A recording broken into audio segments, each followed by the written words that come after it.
What's up guys, Coach Andrew Menechian here. Welcome to the Peak Performance Online Fat Loss webinar. Now get your notepads ready, make sure you're taking down notes because I'm diving deep into all topics fat loss. This is webinar part 1. We're going over everything you need to know to lose fat from a nutritional standpoint. We will be giving you access to the training webinar following up on this. But for the meantime, let's start with nutrition. So, getting started with the nutritional hierarchy. Now, starting from the ground up here, we start with calories. So calories are the most important thing for weight loss. Now that determines if we gain or lose weight. Ideally, we want to be losing fat, not weight. Now, macronutrients would help with this. And I'm going to break down all of these in greater detail in the following slides. After macronutrients, we have micronutrients, which support your basic health. We have nutrient timing. I'm going to touch on this one in big detail because a lot of people think it's very important. It's not, as you can see by the chart here, the hierarchy here. Then we have supplements, which dictate, we basically use supplements to help obtain nutrients that we don't get through the diet. A lot of people think there's a magic pill for supplements. I went to this supplement store and so said, I take this one and I get crazy results. Not true. There's no supplements that we know of that have been studied that are proven to get results. So basically forget about them, right? Now, the most important thing that we have here, we have behavior and adherence. As you can see, it's encompassing all of these. Basically what this is saying is you can have the greatest diet plan in the world, but if you can't stick to it, well then there's no point, right? So I'd rather have my clients get a 70% perfect diet, stick to it, as opposed to 100% perfect and not stick to it. All right, so moving on, we're going to go into what are calories. Basically, they are a way to measure the energy that is in the foods and drinks that we consume. That's it. It's just a way to measure the energy that we're consuming. Now, what happens with this? So chemical processes, so your carbohydrates, fats, proteins. When we consume these and when we consume calories, one of two things happens. We either store those calories as body fat or we use that energy. So stored energy as calories are body fat. Okay, and this is for survival purposes. So we were built for survival. We may not want all these calories now to be stored, but if we're talking thousands of years ago, we're probably not going to be as spoiled as what we are now with all of this food that's available. So back then, basically you eat what you could, you store it for later because you're probably not going to be eating, 3 meals a day, every day. There's no fridge back then, right? Okay, so yeah, we either use it or we store it. And this is based off the first law of thermodynamics, which basically says no energy can be created or destroyed. It gets transferred from one form of energy into another form of energy. So basically, if there's energy in the food that we're eating, we then we convert it into what we have, which is either going to be stored or used, and then after that it gets burnt off in another form of energy. Okay, so moving on, we've got energy balance. Now, guys, you need to pay attention to this because this is very important. This is one of the biggest factors that's going to dictate whether you gain or lose weight. So we already talked about calories in, which is what we eat and what we drink. Calories out are the calories that we burn, and I'll break down all of these on the coming slides.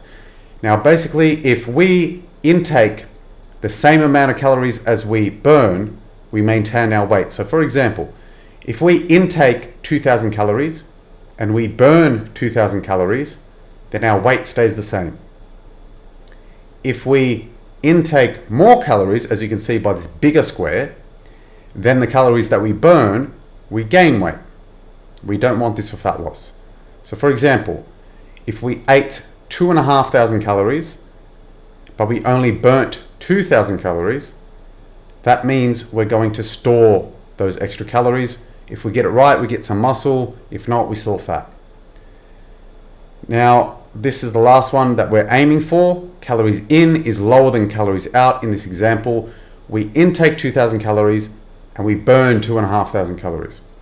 So because we burnt an extra 500 than what we're consuming, we need to get that other 500 calories from somewhere, and that's where your stored body fat comes into play. So those stored calories, we get them from there, which are body fat.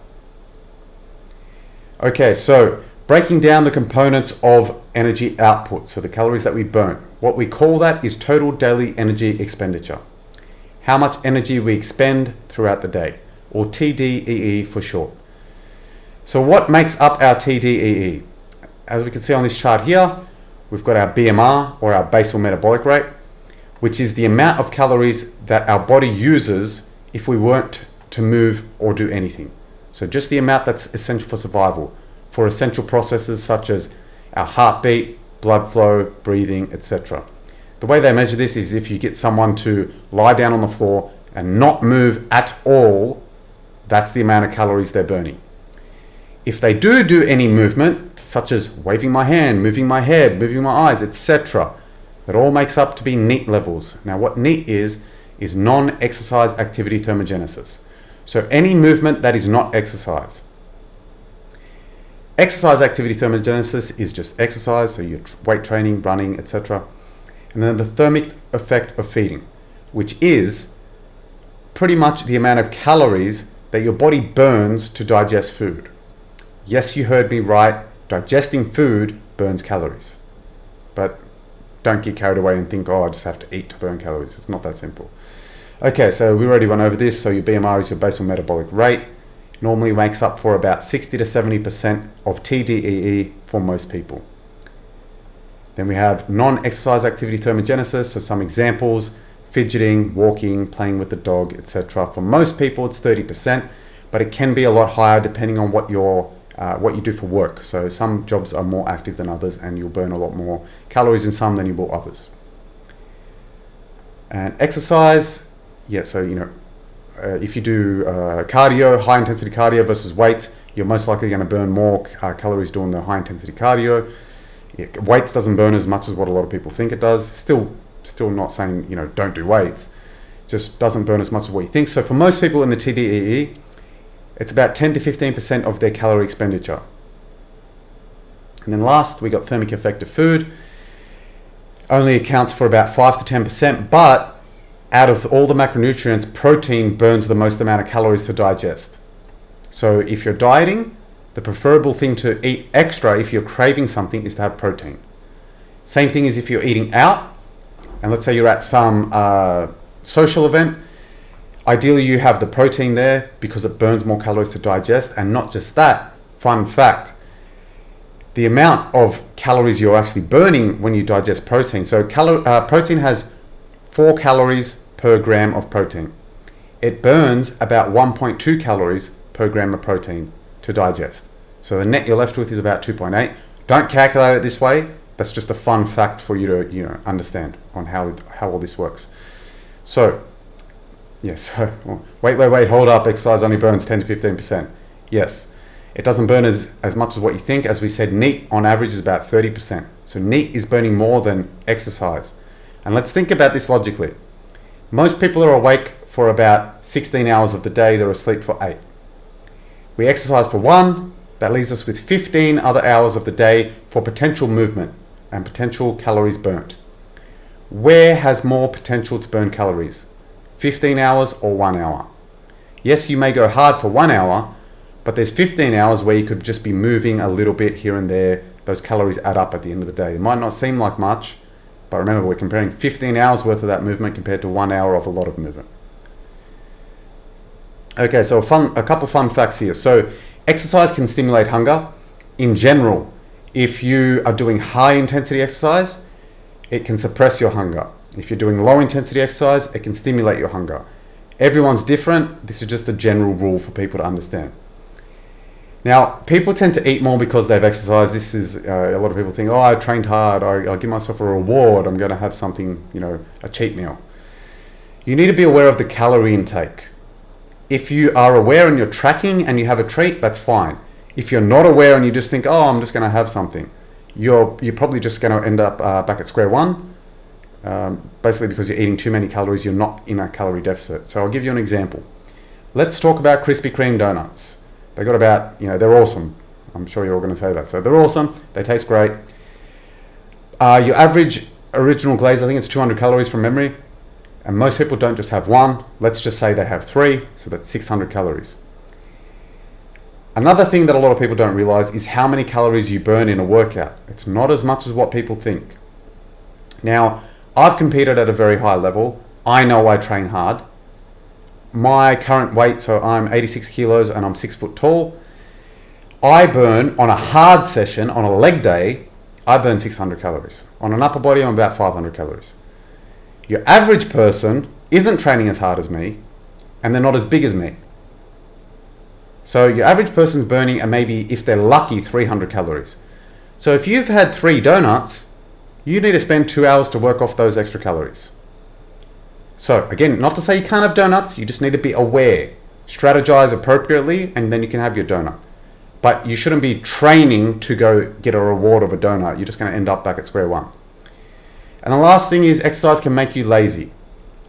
Our bodies want homeostasis, which means our bodies want to stay the same. We want to be regular. We don't want to gain weight. We don't want to lose weight. So if we burn an extra 500 calories, our bodies naturally want to make us lazier. Think burning less through NEAT levels. So if we burn those 500 calories in exercise, our bodies want to make us conserve 500 calories through NEAT levels. So the takeaway is we need to be aware of this so that we, if we are lazy, we force ourselves not to be lazy, so we still lose that weight and create that calorie deficit. The takeaway is be aware of your calorie intake and utilize the power of NEAT. You utilize the power of NEAT through basic things like, for example, if there's somewhere you need to go that's in walking distance, walk. If there's the stairs compared to the elevator, take the stairs. Because over the day, all of those things add up and you're going to be burning a lot more calories, which makes your fat loss journey a lot easier. Now, this is a very interesting study. This chart was pulled up from the study. It compares active work compared to non-active work. And I just want to touch on something real quick. The data was relying on an assumed BMR of 1600 calories per day. Now, 1600 calorie BMR is a smaller person. To give you an idea, as I said, I'm 86 kilos, I'm 6 foot tall, and my BMR is about 21 to 2200 calories. So these levels would be even significantly higher for me. But regardless, let's compare the two extremes. So we got chair bound, which is burning roughly 500 calories, and this is only NEAT. So it's only 500 calories in NEAT. This isn't 500 calories for their TDEE. We need to add this NEAT on top of their BMR, on top of their exercise, and on top of their TEF. So if we had, for example, someone that has 2000 calories for their BMR, let's say me, this would be higher, but just for the sake of the example, now it's 2,500 calories, so now we're at 4,500 calories. I need to add my exercise calories, let's say 500. I'm now at 5,000, and then I would add my TEF on top of that, which call it 200, so 5,200. So it's a lot, right? Now, where this is 5 times the amount. So chair bound to agriculture as the active work is 5 times the amount. 500 calories versus 2,500 calories. That's a big difference. Now that we understand NEAT levels and what happens with how active we are throughout the day, this is going to help you understand the myth to an extent. It's true to an extent, but it's mostly a myth of people saying, oh, I have a sluggish metabolism. And so is so lucky, they have such a fast metabolism, they can eat whatever they want. Well, for the most part, no, you just don't you don't burn enough through NEAT levels. And that person with a super good metabolism is just burning a lot through NEAT levels. That's all that's happening. Yes, we can have metabolic adaptation, which is essentially what a slow metabolism is. And I will explain that shortly. But for most people, this is what's happening to their so-called sluggish metabolism versus the person with the super fast metabolism. Okay, moving on. So make sure you take notes on that. That is very important. Okay, so we got the difference between a sedentary person and an active person. The NEAT levels in the active person are obviously higher. Exercise is going to be higher. Thermic effective food, eating more protein, going to have more thermic effective food. So it changes up the percentages. Nothing crazy here, just so you get a visual idea of what it all means. All right, so fad diets. Who's tried a fad diet? I know I have when I was young. Let's analyze what happens here. So there's none of these are magic. And the biggest one that a lot of people might know is ketogenic, and they'll think, oh, I lost so much weight. I'm going to break down what happens on the ketogenic diet. No magic at all. You're not burning any more fat than the rest of them. Ketogenic diet pretty much means you're eating close to zero carbs. Now, when you consume carbs, we store them as glycogen inside our muscles. We also store it in the liver as well, but the majority goes in the muscles. Now, for every gram of glycogen we store, which is stored carbohydrate energy, so a higher form of energy, whereas fat's stored in our body fat as calories, for every gram of glycogen stored inside our muscle, we hold 3 grams of water with that. So that means if let's just say we're doing keto and we had no carbs in our system, no glycogen, if we ate 500 grams of carbs, we would hold 2 kilos of weight. That does not mean you would have gained 2 kilos of fat. Remember, I'll analyze it again. 500 grams of glycogen, that's not fat. And you're adding 3 grams for every 1 gram of glycogen. So that means you're going to hold 1.5 kilos of water, which is 2 kilos of weight. So on the other side, if we are eating carbs and we drop our carbs, that means we're losing 2 kilos of weight. But that doesn't mean you lost any fat. So the ketogenic diet, people get excited because they saw the scale go down. It just went down because you got rid of the glycogen. That's it. No magic to that. No magic at all. Like, you'll lose fat along with that if you're in a calorie deficit, but there's no magic to this diet. Whereas people go crazy and, fanboy and all that sort of shit for it. Now, out of all of these, every single one works off the same principle, calorie deficit. There's one here that I am a fan of, which is intermittent fasting, and I'll explain why. There's no magic to this either. There's no secret to this. The reason that I like it is because it helps with adherence. Okay? So if you can stick to the diet better, good. What intermittent fasting basically is it shortens your eating window. So for most people, if you they're awake for 16 hours, they eat for pretty much all of those 16 hours. So I wake up, eat, have a break, eat lunch, have a break, and then dinner's close to bedtime. It's not going to be exactly those hours, but roughly the whole 16 hours you're awake, you're eating at some point or another. When you do intermittent fasting, you don't eat for a certain period. So an example may be you only eat from 12 p.m. to 8 p.m. So you have an 8-hour feeding period. You basically miss breakfast. When you do this, if you're allowing yourself a shorter period to eat, in general, you eat less. The other thing that this helps with is, we're spoiled. As modern society, we're spoiled with food. And because of this, we associate the feeling of hunger with needing to eat. The feeling of hunger does not mean we need to eat, but we have made a connection with that. So I'm going to talk about habits later. We've made a connection. When you do intermittent fasting, you delete this connection and things become a lot easier, because now the feeling of hunger doesn't mean I need to eat. So the feeling of hunger doesn't mean I'm going to go have all of these extra calories just because I feel hungry. Now, so yeah, basically, eventually it gets rid of that feeling of hunger. For example, when I used to do intermittent fasting, I would just drink water when I had that feeling, and eventually that feeling went. The feeling comes because of your hunger hormones, ghrelin and leptin, and you can adjust those hormones. So they readjust to your new feeding schedule. So initially it may feel a bit annoying because you're not used to having the feeling of hunger. So it may be a bit uncomfortable, but once you can delete that connection, things will be a lot easier long term. All right, so let's analyze all of these. So the science of diets. Ketogenic diet, eating less carbs means you're eating less calories. Paleo means you're eating more nutrient-dense foods. You're eating less calorie-dense foods means you're eating less calories.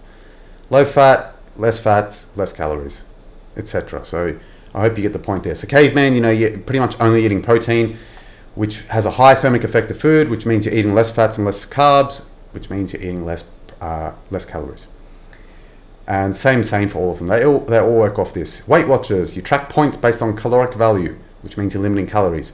Intermittent fasting, you're eating for a less period of time, eating less calories.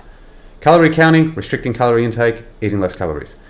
Every diet works on this principle. Every diet you can possibly think of does this to some extent. This is the only way you can lose weight. Because remember, energy cannot be created or destroyed.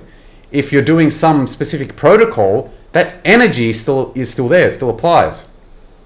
So just because you're having a juice diet, well, if that juice has energy, it's fucking energy. It has to go somewhere. Just because we drink juice doesn't mean the energy disappears into the nether realm or some shit. Okay? All right, moving on. Metabolism explained. So this is how I explain the metabolism to my clients. It's a great visual way to understand what's happening within the body. So on the left here, we got total daily energy expenditure, and down the bottom we have time. So 1,000, 2,000, 3,000 calories, 8, 16, 24, 32 weeks. In this example, we're going to say a person's maintenance is 3,000 calories and they're cutting on 2,000 calories. This gray highlighted part is the fat loss zone, or sorry, I should say the weight loss zone. Whether that comes from fat or muscle is determined by other factors that I'm going to cover shortly. So the maths and science of a 1,000 calorie deficit per day, obviously 1,000 per day is 7,000 per week. The maths and science behind this equates that to be 1 kilo of weight loss per week. Now, that's great, that's awesome. But if that was all there was to it, that would mean me at 86 kilos, well, I would diet for 86 weeks and then I'd be 0 kilos. Obviously that's not how things work. I'm not just going to disappear into thin air. So what actually happens over time, because remember, we are built for survival. So it doesn't matter if you want to lose fat, your body doesn't care what you want, your body is built for survival. So let's talk about 2,000 years ago. If you didn't have any calories, if you're eating down here, your body's not just going to drop dead all of a sudden. It's going to eat off the amount of food off the amount of body fat you're holding, and it's going to try and conserve as much energy as possible. So what does that mean? Over time, I'm sure you would have heard of this, where someone's dieting for a while and all of a sudden they stop losing weight. They plateaued. Visually, what's happening is their metabolism is adapting to the calories that you're giving it. So over time, if you're eating 2,000 for long enough, your new TDEE will become 2,000. So your body drops anything that's not essential to survival. So your sex drive, all of those hormones, your drive in general, motivation, energy levels, your NEAT levels drop. So all of that stuff drops so that you can conserve energy to survive. So metabolic adaptation is not what we want. We don't want to be here. So how do we get around this? This is where diet strategy comes into play. We can use things like diet breaks. So an example would be we eat 2,000 calories for a certain amount of time. We have a break, we come back up to maintenance, we go back to the deficit, we eat 2,000, etc., etc. So we go up and down, up and down. Visually, what this looks like for the metabolism is that before it gets the chance to keep continuing down, you've told your body, I'm not dying, I'm all good, I'm going to survive. So your metabolism comes back up. Then you're back in the deficit for a while, metabolism starts to adjust, come back on the diet break, and it comes back up. So your metabolism essentially with diet breaks is sitting around up here, as opposed to coming all the way down. So that's what we want to do. This is a proper diet strategy. There's many different methods we can do, but this is a good one. All right, so moving on, so that was calories. Make sure you pause, rewatch the calorie section, because calories are extremely important to getting your results. Very, very important. So moving on, we've got macronutrients. There's 3 main macronutrients: protein, carbs, and fats. All 3 macronutrients are important when it comes to losing weight and building lean muscle. Let's break them down. So we've got protein. Protein is essential for survival. We need it for muscle growth, retention, and satiety. So, in other words, keeping us full. And protein needs to be high enough to prevent muscle loss during a calorie deficit. So if protein is too low and we're in a calorie deficit, we will lose weight, but we'll also lose muscle. So we need to keep protein high. We also need there's a few other things that we need to be doing to make sure that we don't lose muscle. We need to be training hard, not doing too big of a deficit. Ideally, protein intake should be between 2.3 to 3.1 grams of fat-free mass per day. What that means is, if you're 100 kilos, but you have a body fat of 20 kilos, well then 80 kilos is fat-free mass. So we need 2.3 to 3.1 times 80 kilos, not times the 100. Okay, so we're timesing it by our lean tissue. The leaner you are, the higher you want on this end, and vice versa. And there's all the studies for how we get those numbers, among many more. Fats. So fats are also essential. We need them to survive. We need them for optimal hormonal health. There's many other things, like for example, women, they need it for their menstrual cycle. If we don't have enough fats, it's just a recipe for disaster, and we want to aim for about 20 to 35% of our total calories from fats. Carbs are not essential for survival. So we can live without carbs. It's not optimal though. This is where we talk about the ketogenic diet. A ketogenic diet can come in handy in certain situations, such as restoring insulin sensitivity issues, but it shouldn't be used long term. Now, we also do need carbs for optimal brain function as well. And if we're trying to, let's say we're doing some form of higher intensity exercise like weights or running, etc., carbs are one of the main fuel sources. So if we're talking about super ultra distance, marathon runners, yeah, fats are the main fuel source, like aerobic system. But for most people, we do need carbs to function properly. Let's say we're doing a game of football. If we don't have carbs, we are not going to be functioning properly. We're not going to be performing at an optimal level. Now, the calculations for carbs is we get all the calories from protein, we get the rest from the 20 to 35% from fats, and then we get the remainder from carbs. Now, moving on, we have micronutrients. First of all, we have high carb versus low carb. Now, fat loss is mainly dictated by your calorie intake. High carb versus low carb, assuming you have the same deficit and you compare two groups, gives the same results. There's no difference. The only benefit, as I was mentioning, the same thing as with the ketogenic diet, low carb can benefit people with insulin resistance and can help restore insulin sensitivity. Apart from that, there's no difference. If you prefer to have high carb, have high carb. If you prefer low carb, have low carb.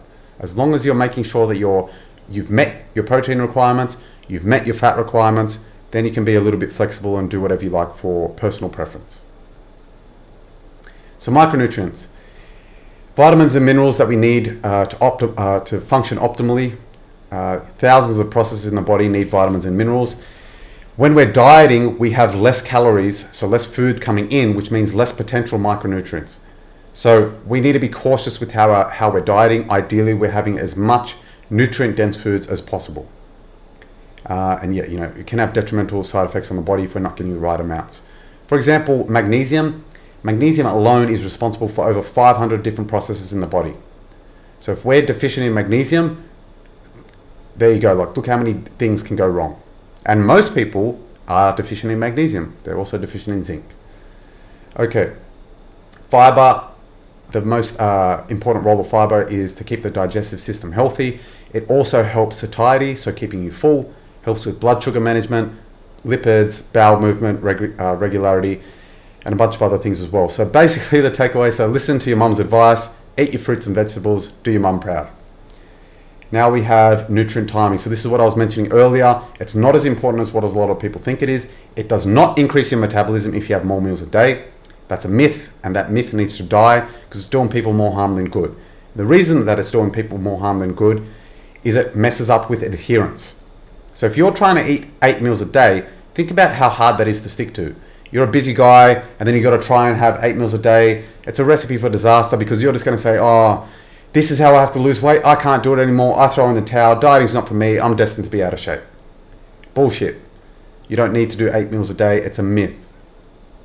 I would rather you stick to 1 meal a day because you could probably stick to it. And if you met all the previous points, if you got the right amount of calories, right amount of protein, right nutrients, so you're eating healthy and you only had 1 meal a day, you're actually going to still get very good results. Whereas if you ate 8 meals a day and you fucked up the calories, you're not going to get good results. Okay, so yeah, biggest factor is calories. Most part it's not worth fussing over, but a general recommendation, if you can stick to it, first of all, make sure it suits your lifestyle. If you can eat 3 meals a day, eat 3.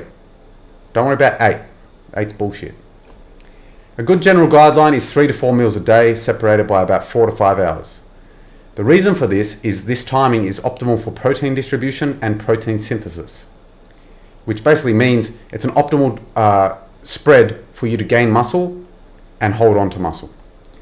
It's also optimal for gut health. Now, eating this way isn't going to cure any gut issues, but it's good from the standpoint of your migrating motor complex operating properly. Now, the migrating motor complex, think of these guys as the cleanup crew. After you eat a meal, you're digesting that meal, And then the cleanup crew, the migrating motor complex, comes along and cleans up everything afterwards. If you snack in between meals, you're interrupting them doing their job, so they're not able to work properly, which is in the future going to cause some gut issues. So snacking is actually bad from this standpoint. The foods you snack with are fine, just have them with the rest of your meal. So if you eat almonds, don't snack in between meals, have them with a meal. Okay, moving on to supplements. The smallest part of your results. There's not really any evidence of supplements assisting with fat loss. Caffeine has been shown to help a little bit, but remember, it's a little boost. It may help with your energy to push a bit harder, to burn a bit extra calories. It may increase thermogenesis a little bit, a very, very, very insignificant amount. So you can't rely on this. You need to get everything else right. I personally wouldn't be taking caffeine for fat loss. I'd be focusing on everything else. Caffeine has all of its other issues as well. Like technically, caffeine is the world's biggest addiction. Everyone's, or call it 50% or whatever of the world, is addicted to caffeine. Because how many times have you heard, maybe you yourself, you wake up and I need a coffee to function. That's addict talk. Just because it's a socially acceptable addiction doesn't mean it's not an addiction. It's an addiction nonetheless. It may be less of an addiction than cocaine. That's fine, that's fair enough, valid point. But regardless, it's an addiction. Now, supplements can be useful for meeting nutrient deficiencies created by modern lifestyle and calorie restriction. This is where supplements can be useful. So like I was saying before, magnesium, zinc, etc. But there's no magic bullet for fat loss. Adherence. As I mentioned earlier, the most important thing is to be able to stick to your plan. There's no point having the greatest plan in the world if you can't stick to it. My recommendations for clients are to choose a plan that they can honestly say, 10 out of 10, I can stick to this. I would much rather have my clients have a 70% perfect diet and stick to it, as opposed to a 100% perfect diet and last 1 week and then give up. Habits are very important. They tie into adherence directly, because let's use a very good example, bad habits. How powerful is a bad habit? To the point where people know they're doing something bad for them and they can't stop. Because habits are hardwired in the brain. Okay? Think smoking. You can't just go up to some random person and say, hey, that's bad for you. Stop smoking. That person's going to look at you and say, get out of here. Like, fuck off. Like, you know what I mean? Like, it takes time. The person has to willingly want to do it, and it's hard. And I'm going to break down habits as much as you need to understand about them. So all of this comes from the book called The Power of Habit, which is from Charles Duhigg. Highly recommend. Great book. Now, habits consist of a very powerful 3-step loop, which is cue, routine, and reward. Cue is the trigger. A cue could be anything. It could be time of day, could be a feeling, could be a person, could be plenty of different things. Routine is the act of the habit itself. Reward is the feeling you get for completing the habit. Example, let's use smoking. I feel stressed, I smoke, I feel relief. So stress is the cue, smoke is the routine, relief is the reward. Now, I'm going to touch on how we can get rid of habits, how we can change habits. First is we need to play by the rules. We can't delete habits. They're hardwired in our brain. The rules for changing it is we keep the cue, we keep the reward, we change the routine. So in that same example, we can't change the fact that we're stressed. Unless you're going to go spend years and become a Buddhist monk or go on meditation retreats, like all of that stuff's not going to happen overnight. I'm talking, how things work practically for your average person, because most people aren't going to go become a Buddhist monk. Most people aren't going to go do meditation, retreats and all that sort of stuff. So in that same example of smoking, you feel stressed. For most people, 99% of people, we can't change that. They're going to feel stressed. Work's stressing me out, my kids are stressing me out, blah, blah, blah. So they're craving relief. The current thing is that they smoke to have that feeling of relief. What we want to do is replace that bad habit of smoking with a good habit. So whatever it may be that helps with your stress relief. You may go for a walk. You may meditate. You may read a book. You may watch a movie. You may go talk with your friends. Whatever it may be. As long as you're replacing it with something healthy, this is how we do it. On the flip side, what most people do, and most people have heard this story before, so-and-so is smoking, they stop cold turkey. Awesome so far. This is where they mess up. Oh, I gained all this weight. I stopped smoking, but I gained all this weight. Let's analyze what happened there. Smoking gives you a dopamine hit. Okay? And we can't delete a habit, so we can't change the fact that we have the stress, we want the dopamine, we feel the reward. What happens when you quit cold turkey is you've gotten rid of your dopamine hit.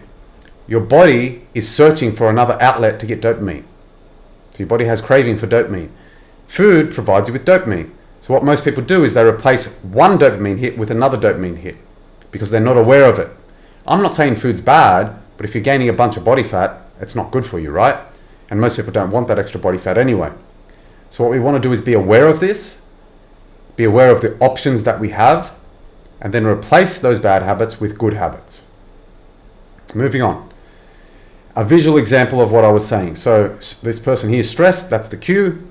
They have alcohol and they feel stress relief.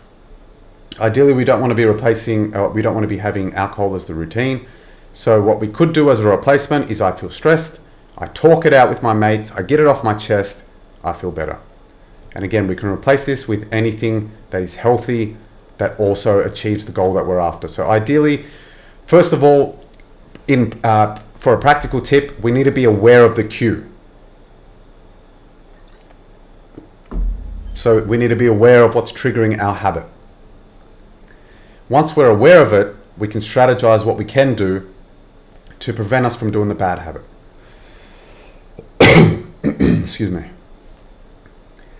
Now, another example here, we got treat o'clock. The routine is having a Coke, I feel good.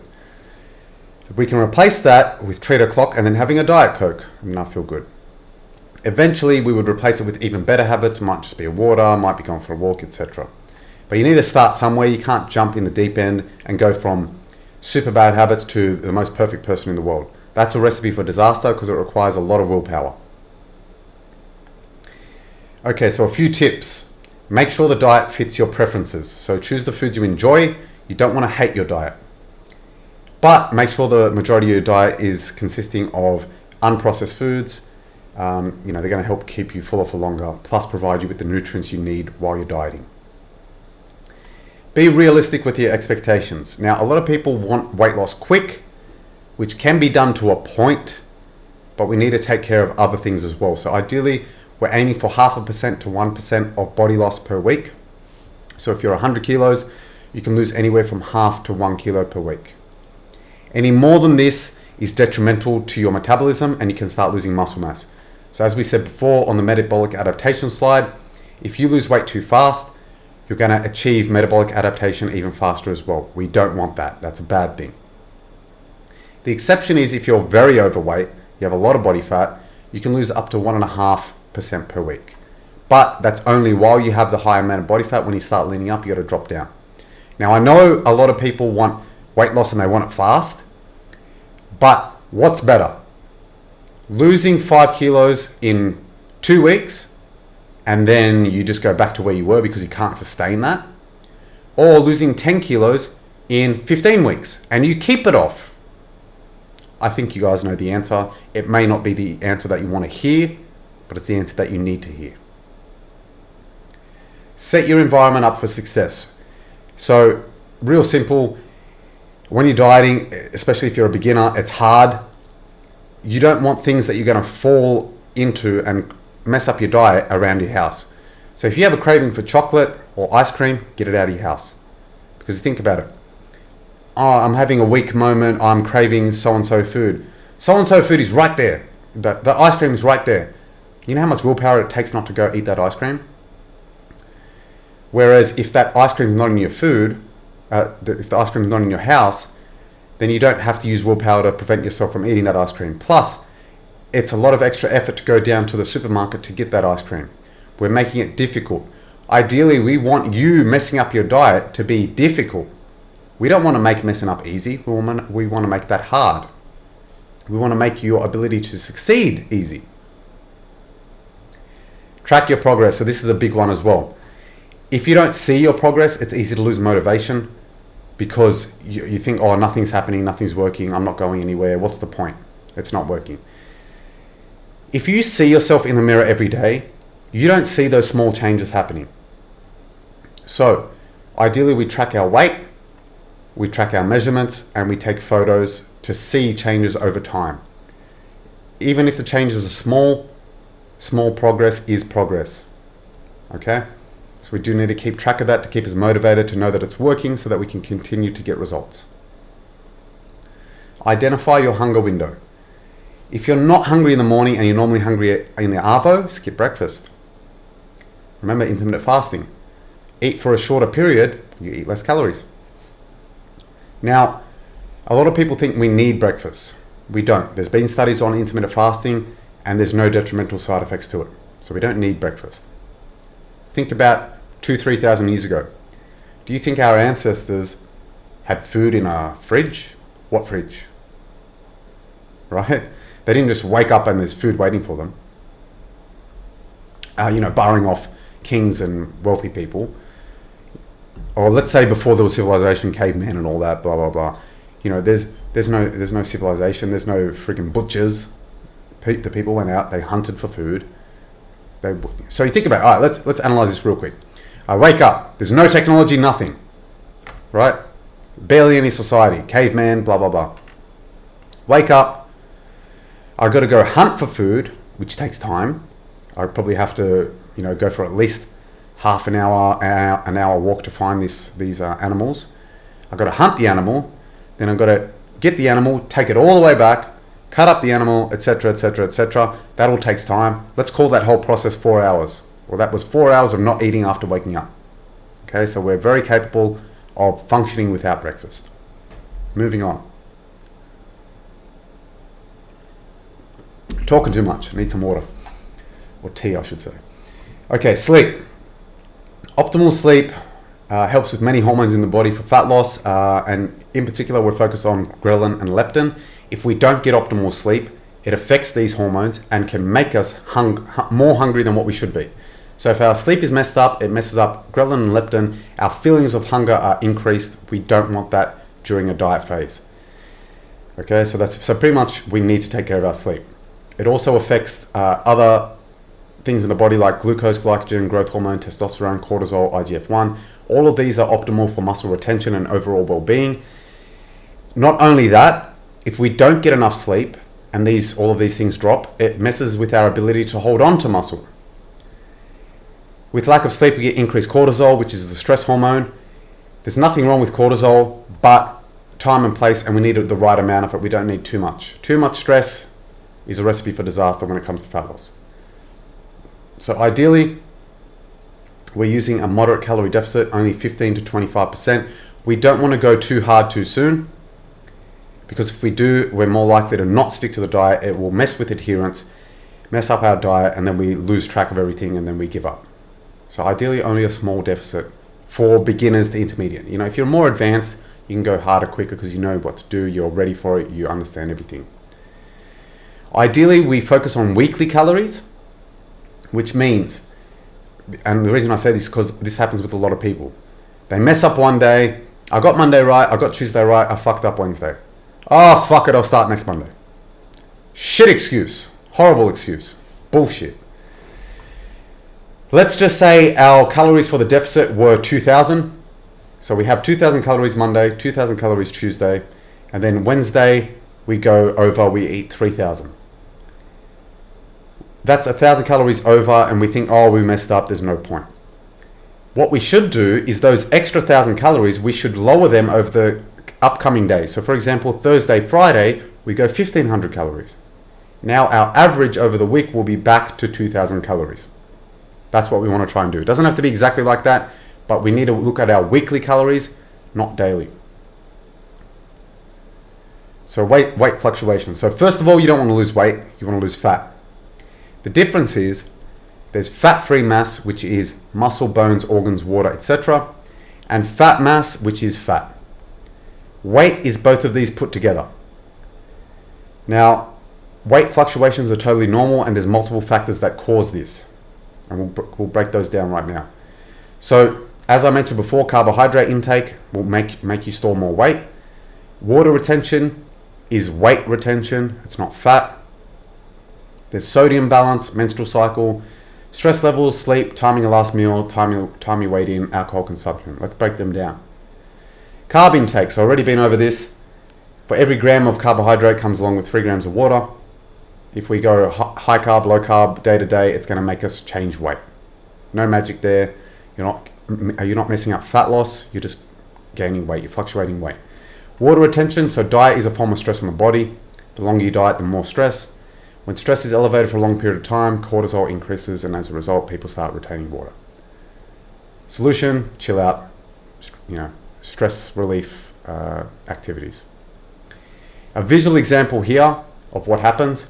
So up here we got the person that's holding water, but if their calories are right, they'll still be losing fat over time.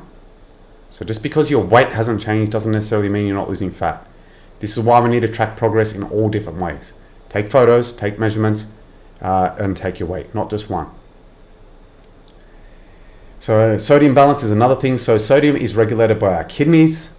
If we have a higher amount of sodium on one day as opposed to another, our kidneys can't regulate that quickly, so we will hold water weight in the meantime. I'll give you a very good example of myself in a fat loss phase about 10 years ago. I was doing a lot of cardio, a lot of activity. I was cutting on 3,000 calories. On this particular day, I ate less. I ate 2,800 calories, so logic would assume that I would not put on weight.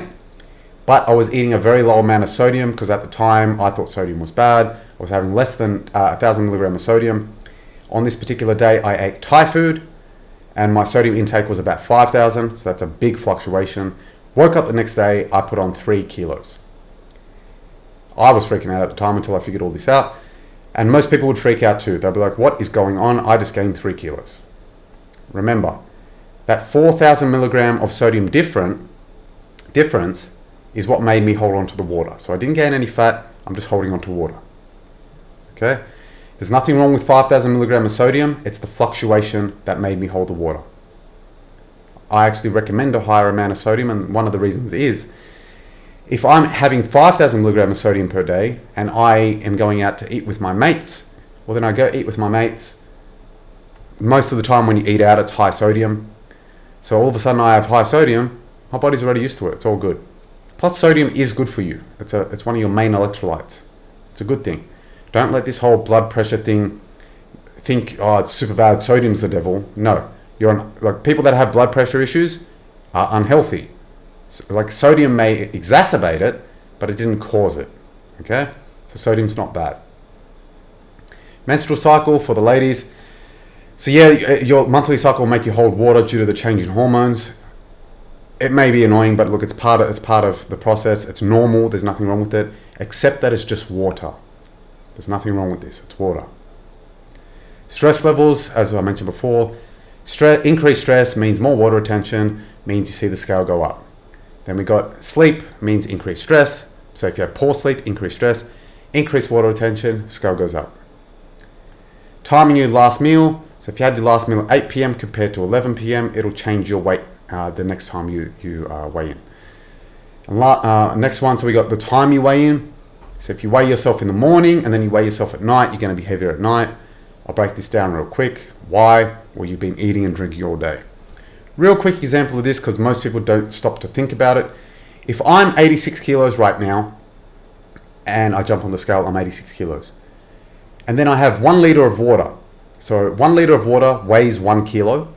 If I consume that 1 liter of water, I am now 1 kilo heavier. Where do you think that weight went? Okay, so if I'm 86, drank a liter of water, I'm now 87. Until, I go to the bathroom, etc., whatever. But it doesn't mean I gained a kilo of weight.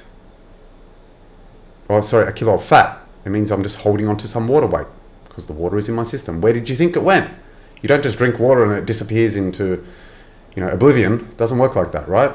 So real simple, but I need to mention it so that you understand all of these things to help you with your mental state to get through all of this dieting and this fat loss phase.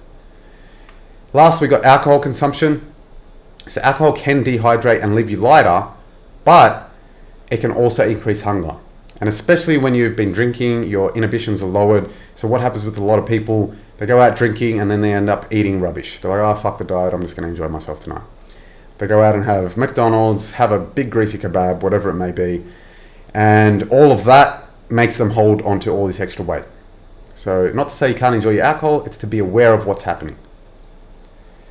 Now, another visual example of what's happening with our fluctuations. So the water weight makes us fluctuate up and down, but the fat loss is actually still occurring the whole time. So just because your weight fluctuates isn't necessarily a bad thing. We just need to be aware of what's happening so that we don't, go crazy and say, oh, this diet's bullshit, I'm giving up, blah, blah, blah. Okay, so what to do about weight fluctuations? First of all is understand that it's normal. It's part of the process. It's going to happen. Unless you're an extremely strict person with an extremely regimented lifestyle, to the point where you eat at the exact same time every day, you have the exact same food at the exact same time every day, the exact same amount of sodium, the exact same water, liquids at the same time of every day, you do the exact same amount of activity at the same time of every day. See where I'm going with this? Like, who does that? Like, even elite level athletes don't do that, right? Like, this is stupidly strict. So you're gonna have weight fluctuations. It's not practical to not have weight fluctuations. You'd have to literally be a robot. So the other thing to do about it is we want to track our weight every day and get the weekly average. The reason for this is, kind of mentioned before, but if we weigh ourselves on a low water retention day on Monday of week 1, and then we weigh ourselves on a high water retention day on Monday of week 2, we would think that we haven't lost weight. But as I mentioned in that previous slide, weight loss is happening. So if we get the weekly average, this is a much truer representation of what's happening with our weight loss journey or fat loss journey. What we want to do is compare the weekly average of 1 week compared to the weekly average of another week. That will give us a much truer representation of what's happening during our dieting phase. Now, water weight versus fat. Water weight happens for all the reasons mentioned before. We hold on, all the water because of all of those different reasons that don't have to do with calories. Fat gain occurs from consuming an excess of calories. To gain a pound of fat, you need to consume an additional 3,500 calories above your normal intake. I'll use an example. If our maintenance calories are 2,500, we need to consume 6,000 calories per day to gain half a kilo or 1 pound of fat. So if you're dieting on 2,000, you need to go, it's not 3,500 above 2,000, it's 3,500 above your maintenance, which would be 2,500. Most people, mess up every now and then. That's fine. It's part of the journey. You just got to get back on track. Most people don't mess up that bad. And even if you do, it's not a big deal. Along with that half a kilo, you're most likely going to be gaining a lot of water weight along with that. So if people messed up this bad, which is more than their maintenance at 2.5, they're normally going to gain, probably 3-4 kilos of weight and then freak out and go crazy, etc. But once you understand everything that's happening, it makes it easier to deal with everything as you're going along your journey. Now, all right, so yeah, this was just the example that I said there. It's pretty hard to gain a pound of fat in a day, for most people anyway. All right, so now we'll go into a summary of everything that I mentioned in this webinar. Number 1, we need to track calories and eat in a calorie deficit to achieve the goals that we want. That's the biggest thing. The biggest driver of weight loss is the calorie deficit.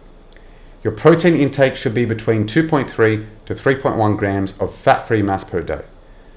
Fats should account for 20 to 35% of your total daily energy expenditure, your total daily calorie goal, and the remainder should come from carbs.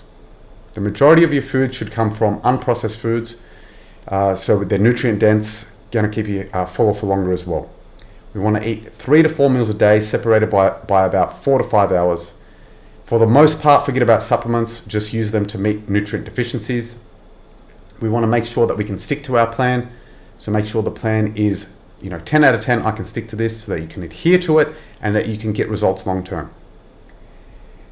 We need to accept that weight fluctuations are part of the journey. It's just normal. There's no way around it. And using all of this, my recommendation is go forth and get shredded with all of this. So there's been a lot of information here. There's everything that you need to get the results that you want. I hope that you've enjoyed it. If you found value from this presentation, please like the video, subscribe to the channel, and turn on notifications. In the comment section below, let me know if there's any questions you have or if there's any other types of content that you want me to cover or any topic in particular. Hope you enjoyed this, guys. Stay tuned for the next one. We're going to go over training, and I will see you then.